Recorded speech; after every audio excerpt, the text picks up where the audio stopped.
Before I start, I just want to thank you, Antonio Guterres, for speaking so clearly about the climate crisis. It brings a lot of hope to people. For 25 years, countless of people have stood in front of the United Nations climate conferences, asking our nation's leaders to stop the emissions. But clearly, this has not worked, since the emissions just continue to rise. So I will not ask them anything.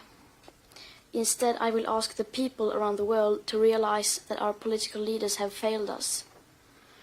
Because we are facing an existential threat, and there is no time to continue down this road of madness. Rich countries like Sweden need to start reducing emissions by at least 15% every year to stay below a 2-degree warming target. You would think the media and every one of our leaders would be talking about nothing else, but they never even mention it. Nor does hardly anyone ever mention that we are in the midst of the 6th mass extinction, with up to 200 species going extinct every single day.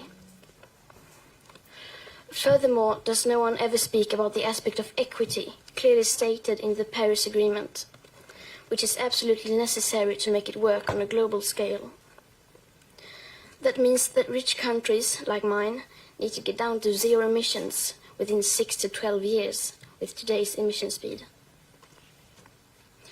Because how can we expect countries like India, Colombia or Nigeria to care about the climate crisis if we, who already have everything, don't care even a second about our actual commitments to the Paris Agreement? So when school started in August this year, I sat myself down on the ground outside the Swedish Parliament. I school striked for the climate.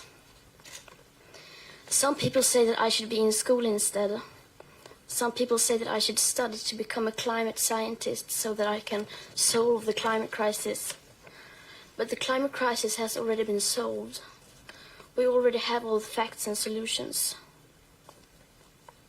And why should I be studying for a future that soon may be no more, when no one is doing anything to save that future? And what is the point of learning facts when the most important facts clearly means nothing to our society? Today we use 100 million barrels of oil every single day. There are no politics to change that. There are no rules to keep that oil in the ground.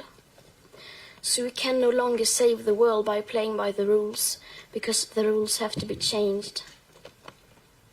So we have not come here to beg the world leaders to care for our future. They have ignored us in the past and they will ignore us again. We have come here to let them know that change is coming, whether they like it or not. The people will rise to the challenge. And since our leaders are behaving like children, we will have to take the responsibility they should have taken long ago. Thank you.